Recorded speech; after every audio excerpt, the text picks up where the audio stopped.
La campagne anglaise, son ciel gris va pourtant nous révéler un personnage haut en couleur.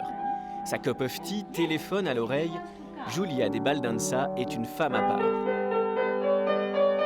Elle est passionnée, possédée, attirée, émerveillée par le doux son de son piano, mais surtout de ses autos.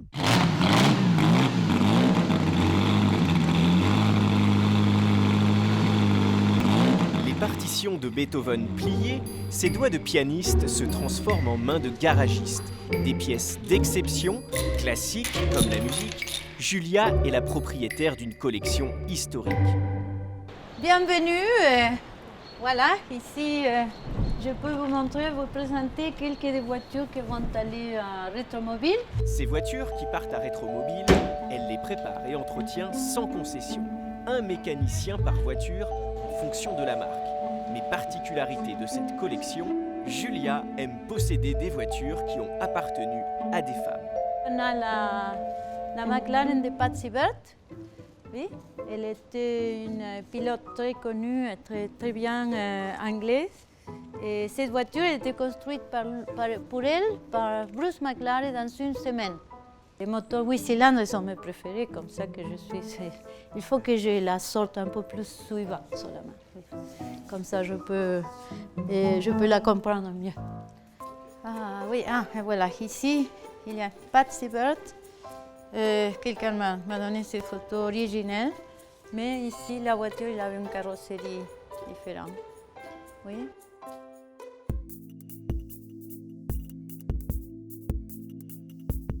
Sa passion, Giulia aime la partager. Direction le musée Bugatti à Prescott, où elle expose depuis 1 an sa Bugatti Type 40 Lydia. L'histoire dit que Jean Bugatti a construit cette voiture en cachette, dans son garage en prenant les pièces de l'usine de son père, Ettore. Une voiture que Jean avait construite pour sa sœur, Lydia. Une pièce d'exception retrouvée dans le salon du château Bugatti à Ermenonville.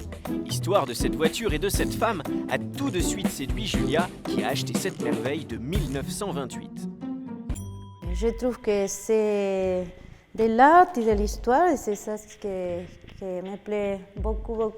La carrosserie, elle est fiacre, ça veut dire c'est des calèches. Les premières voitures, c'était des calèches où le cheval il était remplacé par le moteur. Et, alors, il est tout en boîte, et couvert par aluminium.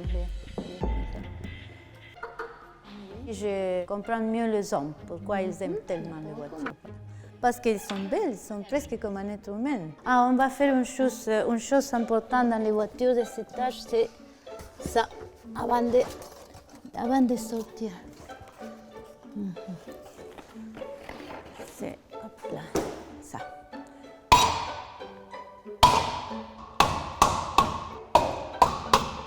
Mais il ne faut pas avoir peur, on ne se casse pas les ongles si on est femme en faisant ça.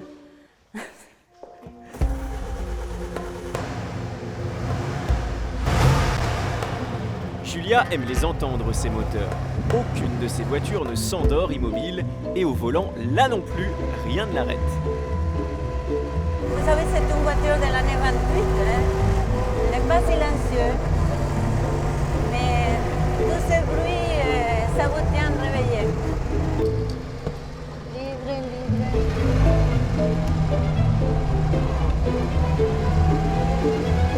Vous aimez la vitesse ou vous aimez conduire relax? Qu'est-ce que vous aimez? La vitesse. Oh là là, ici, on va avoir un petit problème.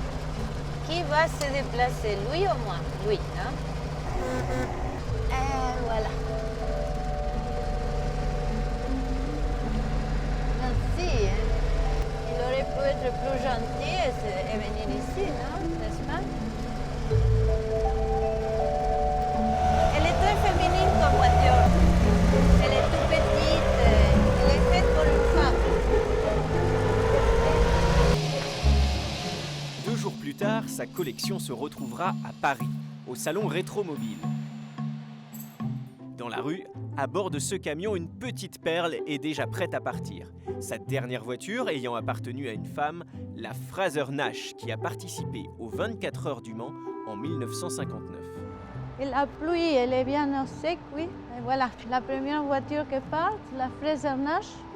C'était la voiture à Kitty Morris. Elle était une femme qui courait beaucoup dans les années 30, 40. Elle était née en 1905, très engagée, surtout avec des voitures rallye. Bon, alors, elle part déjà. Je leur souhaite un bon voyage. Et de toute façon, je les retrouve dans 2 jours. Ça va être très bon à retrouver. Bien les placer à Rétromobile au salon. Oui, merci.